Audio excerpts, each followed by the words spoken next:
My name is Elizabeth Jones, and I'm a sophomore at Russell County High School. Today, I will be giving my information on diversity speech. The topic I chose today was education around the world. Have you or anyone else wondered how your education is similar or different to anyone else's? We are all taught differently, and we all learn in many different ways. But is there a right or a wrong way to learn or teach? Or could we all just learn from each other? Let's learn those answers by discussing the following three countries' educational systems and preferences: China, the United States, and Japan. All a part of the top 20 ranked educational systems in the world. But why? China's education system. China's students begin school in 3 years of kindergarten, 3 to 6 years of primary school, which can also be known as elementary school, and then 3 to 6 years of secondary education, which is also high school. And then it is followed by higher education, which is considered college or a technical school. They take great pride in their schoolwork and in their students.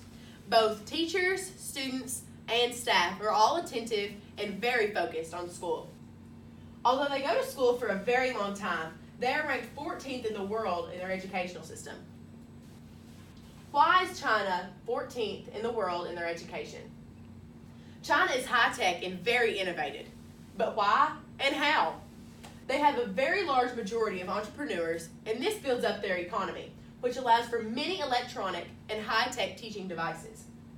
Their students begin school at a very early age, and many of them begin school with an iPad or some technological teaching device to keep them throughout school. This helps them to better do work at school and at home. These were my sources for China. And now on to the United States' educational system.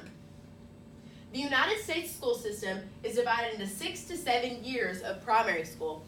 Like I said, it can also be considered elementary school. And then 2 to 3 years of junior secondary, which is also known as junior high school or middle school. Then 4 years of secondary, which is also considered high school. And then that can be followed by higher education, which is strictly optional. The United States can often get caught up in higher education and not worry as much about their current education, which is one of the many reasons that they are ranked 20th in the world rather than higher. Why is the United States ranked 20th in their education? The United States has a system in which at the end of high school, also known as secondary education, they take a test. Although there are many different forms of and brands of this test, such as the ACT, the SATs, and things like that, they all do the same thing. The score that the students get determines the college they can get into and even the amount of money that they can get going into college or into the workforce. These tests cause stress on both teachers and students. The teachers tend to teach only for tests and no longer for learning, which is causing students in the United States to learn less rather than learn more. And these were my sources for the United States. And lastly, Japan's education system. Japan's students begin school and have a required 6 years at primary or elementary school and 3 years at junior secondary or middle school, but then they have the option to continue to secondary or high school and or higher education. Japan is ranked second in the world for their education system and very close to being ranked number 1, close to Finland. Why is Japan ranked second in their education?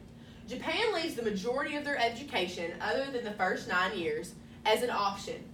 This boosts more interest in the students than making them go. When you tell someone to do something, it makes them not want to do it as much, and Japan has figured that out and used it to the best of their abilities. By Japan being ranked second in the world, I think other countries such as the United States and or China should follow their lead in order to improve and give students the option to further their education. These are my sources for China.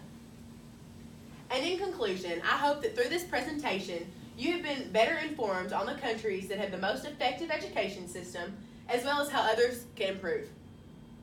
Although China, the United States, and Japan all have many things in common, they also have things that they could each learn from one another, which can include anything from technology to optional education.